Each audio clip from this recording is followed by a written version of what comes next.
पे देखिए पिस्टल यहाँ से फेंकी गई और पिस्टल आके गिरी है यहाँ पे, और यहाँ खड़ी है हमारे मऊगा थाना की मऊगा पुलिस। अब मऊगा पुलिस का कहना है कि पिस्टल फेंकने के बाद दोबारा आया दौड़ के और पिस्टल उठा लिया। तो क्या संभव है कि इनके पैरों के पास गिरी पिस्टल कोई आदमी दोबारा आके उठाए? और पिस्टल फेंकने से पहले हवा में एक आखिरी राउंड फायर करना ये बताता है कि इस इंसान की मंशा नहीं थी दोबारा जाके पिस्टल उठाने की। तो जो मऊगा पुलिस जो कहानी बना रही है कि दौड़ के दोबारा उठाया, हम पे फायर कर रहा था, वो कहानी पूरी तरह मनगढ़ंत और झूठी है और कानूनन रूप से ये इनकाउंटर जो है एकदम फर्जी है। तो दोस्तों आइए पूरी तरह से हम आपको एक कहानी सुनाते हैं, एक शेर की कहानी। इस वीडियो को देखने से पहले एक बात आपको बता दूं कि इस वीडियो के कुछ दृश्य आपको विचलित कर सकते हैं और इस वीडियो में किसी भी तरह के आपत्तिजनक भाषा का इस्तेमाल नहीं हुआ है, तो आप किसी के साथ भी शेयर कर सकते हैं। और एक और डिस्क्लेमर दे देना चाहूँगा कि इस वीडियो का किसी भी व्यक्ति, वस्तु या स्थान से कोई भी संबंध नहीं है। ये जो वीडियो है काल्पनिक है, बाकी आप समझदार हैं। वीडियो देखते समय अपने बुद्धि का उपयोग जरूर करें, और जो इस वक्त बुद्धि का उपयोग नहीं कर रही है वो है हमारी मऊगा थाने की मऊगा पुलिस। तो यहाँ पे देखिए कुछ लोग हैं, आरोप है कि एक व्यक्ति है अंदर है, पिस्टल के साथ धमकी दे रहा है, लगातार वीडियो बना रहा है, और उसी को घर के घेर के मऊगा थाने की पुलिस खड़ी है। दो अधिकारी उनसे बात करते हैं। क्या नाम है सर आपका? जी मेरा नाम राजेश चोट्टा है। जी जी, और आपका क्या नाम है? मेरा नाम घूसखोर कुमार है। जी, हमारे साथ मऊगा थाने से राजेश चोट्टा और घूसखोर कुमार जी मौजूद है। तो एक बात बताइए सर कि आखिर मामला क्या है यहाँ पे? देखिए वो 2 दिनों से कानून को अपने हाथ में ले रहा है। अच्छा वीडियो बनाकर धमकी दे रहा है। अच्छा। और हमारे ऊपर भी कई राउंड फायरिंग कर चुका है। अच्छा अच्छा, देखिए जो है अंदर वो लगातार वीडियो बना के धमकी दे रहा है, तो आखिर ऐसा कर क्यों रहा है सर? क्या मामला है? देखिए मतलब अगर कोई आदमी रिस्क ले रहा है तो कोई तो बात होगा सर, तो आखिर ऐसा कर क्यों रहा है वो? जी सर। जी सर, जी सर। क्या हुआ जी? पागल? ठीक है सर, ओके सर। सर आखिर ऐसा कर क्यों रहा है? इतना रिस्क लिया क्यों है उसने? पागल है। अच्छा। डिमांड का रहेगा, मानसिक संतुलन ठीक नहीं है। कोई डिमांड नहीं, मतलब पागल है ना? बिल्कुल पागल है।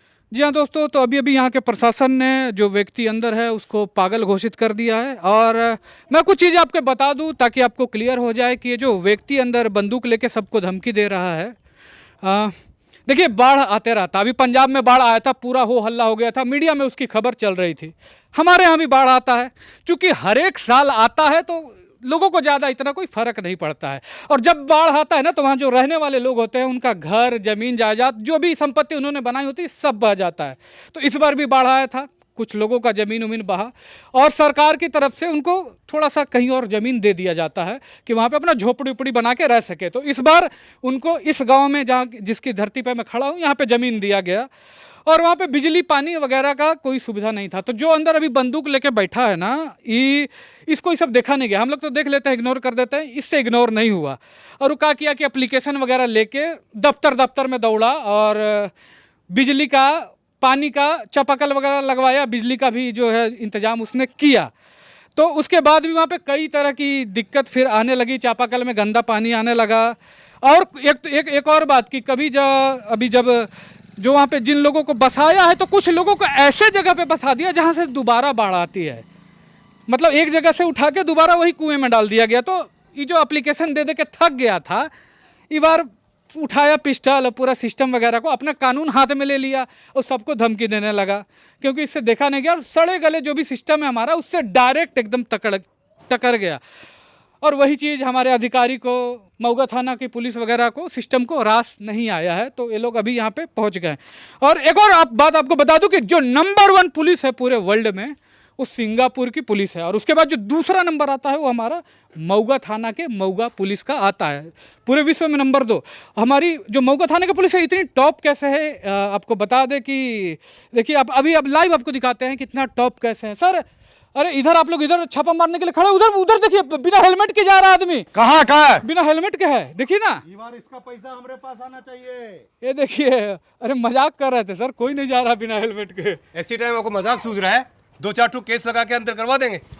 कैमरा चल रहा है। अरे सर कैमरा चालू है सर, पूरा रिकॉर्ड हो रहा है। इन लोगों को ना अपने नेता बाप के अलावा किसी भी चीज़ से डर लगता है तो वो है कैमरा से।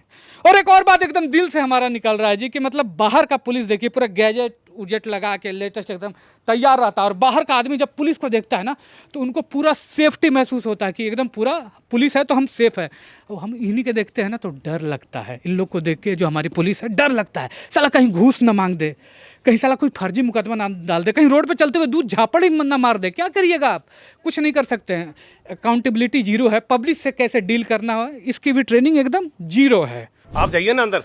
अरे तुम जाओ ना। अरे आप जाओ ना सर। अरे जाओ ना, मैं कह रहा हूँ जाओ तुम। आप जाइए आप। अरे घुसवा लेने के टाइम में तो बराबर बराबर बांटता अरे है। क्या हो गया सर, क्या हो गया? आदेश आ गया क्या अंदर जाने का? हाँ तो डर का रहे हैं, चलिए। डर। अरे चलिए हम चलते हैं आगे। आइए आइए मेरे साथ आइए। आइए सर, आइए आइए। ये देखिए हम यहाँ पे आ गए हैं। अरे हाथवा काला खड़ा कर दिया, आप पे थोड़े तनले हैं, बैठिए ना। आइए दरोगा साहब, क्या हाल है सिस्टम का और अधिकारियों का? क्या हाल है रे तुम सबका? सर यहाँ पे आप देख सकते हैं धाकर न्यूज़, और हम यहाँ पे आ गए हैं और हमारे साथ देखिए वो शख्स मौजूद है जिसने स्टेट के साथ साथ पूरे देश को हिला के रख दिया। इनसे हम थोड़ी बातें करेंगे। ये आपने जो ऐसा कदम उठाया है, आखिर आप ऐसा कर क्यों रहे हैं? ये युद्ध है और ये युद्ध सभी के लिए है। जो भी क्षेत्र है उसमें जो भी कार्य ज़रूरी है वो होना चाहिए, जैसे कि सड़क, हॉस्पिटल, जो पूरा ईमानदारी के साथ बिना भ्रष्टाचार के होना चाहिए। जी जी, तो हम समझ गए हैं। तो एक और चीज़ है कि जो आप कर रहे हैं, तो आपने बताया कि सड़क और दूसरे लोगों के लिए कर रहे हैं, तो क्या इसमें आपका कोई पर्सनल फ़ायदा नहीं है? कुछ अपने पर्सनल प्रॉफिट के लिए नहीं कर रहे हैं आप? इतना बड़ा रिस्क ले लिया आप। अपना पेट तो जानवर भी भरता है।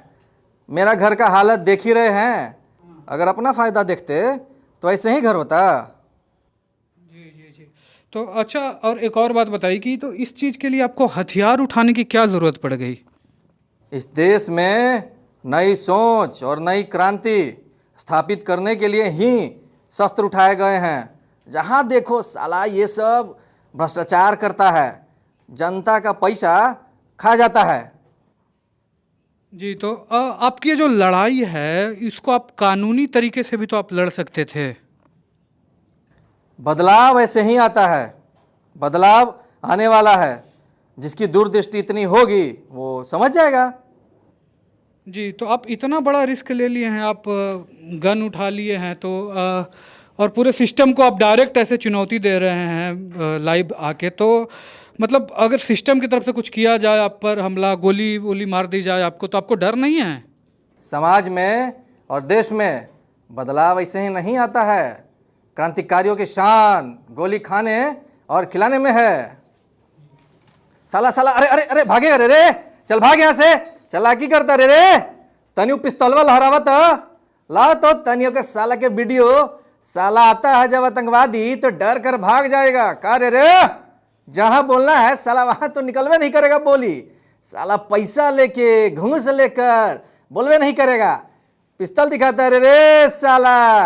हिम्मत है तो जाकर क्रिमिनल के बदमाश के पकड़ो ना साला। का सर, मतलब घूसखोर वगैरह तो बहुत देखे होंगे आप, भ्रष्ट नेता वगैरह। पहला बार क्रांतिकारी देख रहे हैं, कुछ लपलपा रहा है पिछवाड़ा। थोड़ा थोड़ा रिकॉर्डिंग करो लोग, ये लोग तक करिए रहा है, समाज में भी होके के चाहिए नू। धाकड़ न्यूज़ पे भी हम रिकॉर्डिंग कर रहे हैं। एक और बात कि कुछ बाहर जातिवादी कीड़े हैं, तो आपके जाति को लेकर और इस पे बहुत उन लोग का तो काम ही है, लेकिन मैं आपसे पूछना चाहता हूं कि जाति को लेकर कई आरोप वगैरह लग रहे हैं, उस पर क्या बोलिएगा आप? ये जो मैं कर रहा हूँ क्या किसी एक जाति के लिए कर रहा हूँ? मैं जनरल हूँ तो सिर्फ जनरल के लिए कर रहा हूँ। मैं SC ST OBC सब हूँ। मैं इस भारत का नागरिक हूँ। मैं ये पूरे देश के लिए कर रहा हूँ। जी जी, आपकी बात तो हमें समझ में आ गई, लेकिन आप इस जो लड़ाई है आपकी, आप ये कानून की नज़र में गैर कानूनी है, तो आप इस लड़ाई को मतलब कानून में रहते हुए, कानून का पालन करते हुए भी आप लड़ सकते थे। हाँ, इन्हीं चोरवन के ना यही भाषा समझ में आता है साला के। जब तक मेरा शरीर है, प्राण रहेगा उसमें, ऐसे लोगों को मैं खिलवाड़ करने नहीं दूंगा। क्या आप लोग समझते हो युग चला गया? भगत सिंह उसी जमाने में पैदा होते थे क्या? मैं अपने देश के लोगों पर हाथ नहीं उठा सकता। नहीं तो मैं, अंग्रेज लोग होते ना, तो कब का बता देता मैं इन्हें। चलिए छोड़िए, हथियार दे दीजिए। जब तक मेरा मांग पूरा नहीं होगा युद्ध जारी रहेगा, और अगर नहीं होता है तो मैं तैयार हूँ अपना बलिदान देने के लिए। थोड़ा थोड़ा आप लोग भी समझ रहे होंगे कि मैं क्या करना चाहता हूँ।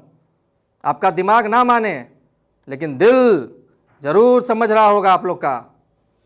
हाँ देखिए, मैं एक बात कहना चाहता हूँ कि मतलब इन्हीं के तो घूस ले हुए नेता के ऑर्डर मानी मानी दिमाग खराब हो गया। लेकिन मैं समझ रहा हूँ, देखिए कानूनता ये तरीका तो बिल्कुल भी गलत है। हम इस तरीके का समर्थन बिल्कुल नहीं करते, न किसी को बोलते हैं कि वो इस तरह की कोई हरकत करे। लेकिन अभी इस जगह में जहाँ 1 रुपये 2 रुपये के लिए लोग एक दूसरे का मर्डर कर दे रहे हैं, वहाँ अब बिना किसी पर्सनल स्वार्थ के गरीबों की आवाज़ उठा के खड़े होना और पूरे सिस्टम से डायरेक्ट जाके टकर जाना, अंजाम जानते हुए भी कि कुछ भी हो सकता है, अपना बलिदान देने के लिए तैयार हो जाना, ये काम देखिए कोई नॉर्मल शख्स तो बिल्कुल नहीं कर सकता। ये काम तो एक क्रांतिकारी ही कर सकता है, भले ही वो कानून की नज़र में गलत क्यों ना हो। तो हमारी सलाह यही रहेगी कि आप इसको कानून के दायरे में रह के अपनी लड़ाई लड़िए, क्योंकि आप जैसे लोगों की इस समाज को बहुत ज़्यादा ज़रूरत है। भागो साला यहाँ से। साला तुम लोग घर ही खाया जाता है रे, बार बार भागो, निकलो यहाँ से। दोस्तों, ऐसा लग रहा है जैसे कि अभी लाइव क्रांति होते हुए देख रहा हूँ। आगे ये घटनाक्रम क्या मोड़ लेता है देखेंगे, बने रहिए हमारे साथ। मेरी मांगे पूरी कीजिएगा। मांग मान ली जाएगी, हथियार फेंक दो। पहले मांग सुनो। मेरा मांग ये है कि कोई भी नेता, मंत्री, अधिकारी कोई भी झूठा वादा नहीं करेगा। हाँ, और अगर कोई वादा करेगा तो उसको पूरा करेगा। और इन लोगों ने बोला है कि मेरा मांग पूरा करेंगे। अब मैं अपना हथियार फेंक रहा हूँ। इसके बाद भी अगर इन लोगों ने मेरे साथ कोई छल किया तो समाज और देश के लोग देखेंगे कि इनके साथ क्या करना है। तो अब मैं अपना हथियार फेंक रहा हूँ। अरे नहीं जा रहे हैं। अभी सरेंडर कर देगा। हाँ जी, ये देखिए, तो उसने अपना हथियार देखिए फेंक दिया है। अब जो कानूनी रूप से कार्रवाई है, जब वो बंदूक फेंक दिया था तो फिर कहाँ मारे हैं? वो दोबारा से दौड़कर बंदूक उठाने के लिए आया था। महाराज झूठ बोल रहा है, झूठ बोल रहा है, नकली एनकाउंटर करता है महाराज। पागल तो तुम थे यार, पागल तो तुम थे, पूरे पागल थे। तुम किस समाज के लिए मर गए भाई? वो समाज जो साला 10-10 हज़ार रुपये में अपना वोट बेच देता है। तुम थोड़ा स्वार्थ तो रखते, किसी से रंगदारी लेने के लिए, गुंडा बनने के लिए बंदूक उठा लेते, जातिवाद कर देते थोड़ा सा। तुमने तो जिसके लिए बंदूक उठाया था उसका जाति भी नहीं देखे थे कि कौन है कौन नहीं। थोड़ा झूठा सपना दिखा देते अपने जाति के लोगों का। ये जनता तुमको बहुत बड़ा मंत्री बना देती। तुम जिनके लिए मरे यार, तुम्हारे आखिरी वक्त पे लोग खड़े नहीं हुए तुम्हारे लिए, और अभी जाके व्यूज़ और लाइमलाइट के लिए घर का चक्कर काट रहे हैं। देखो, जो इसने किया कानूनन रूप से वो गलत तो था, बिल्कुल गलत था। लेकिन जो कानून कहता है कि ये गलत है, वही कानून ये भी कहता है कि सरेंडर करने के बाद किसी का फर्जी एनकाउंटर करना वो भी पूरी तरह से गलत है। आपने देखा होगा कि इस वीडियो में हमने चेहरा नहीं दिखाया तिवारी का, क्योंकि एक तिवारी जो है ना, हम हर एक लोगों के बीच में है हमारे अंदर में। भले ही वो निकल नहीं पाता, लेकिन लोग त्रस्त तो आ चुके हैं इस सिस्टम से। लेकिन इस सिस्टम को सही करने का तरीका है कि आप सिस्टम में रहिए और इसको सही कीजिए।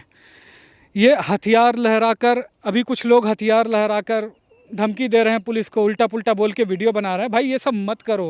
ये सब करने से ना तुम उस महान आदमी के बलिदान को व्यर्थ कर रहे हो। तुम और मैं साले साधारण आदमी है, ये असाधारण आदमी था। जब वहाँ पे गया था ना, बंदूक लेके खड़ा था, या जब लोगों को धमकी दे रहा था, तो उसे पता था कि इस चीज़ का अंजाम क्या होगा। उसके बावजूद भी एक सिकन तक नहीं थी उसके चेहरे पर। क्रांति का शुरुआत तो उसने कर दिया है, और उसके सपने का पूरा करना ना हम लोग का जिम्मेवारी है, उसके सपनों को पूरा करना। और वो कैसे होगा? मैं देखो एक कॉमेडियन हूँ, इस तरह के सेंसिटिव टॉपिक पे वीडियो नहीं बनाता हूँ, लेकिन मैंने आज पूरा रिस्क लेके वीडियो बनाया है, क्योंकि इस शेर के सम्मान में ना बोलना बहुत ज़्यादा ज़रूरी था, इसको न्याय मिलना बहुत ज़्यादा ज़रूरी था। तो अभी हम क्या कर सकते हैं कि इसका सपना पूरा हो? लोगों की जिस तरह से तुम समाज की मदद कर सकते हो करो, क्योंकि यही तो इसका भी सपना था। ये भी तो समाज के लिए जान दे दिया इसने अपना, कोई पर्सनल स्वार्थ था इसका? मैं इस वीडियो की जो भी कमाई होगी गरीब बच्चों की पढ़ाई में मैं खर्चा कर दूंगा सारा का सारा।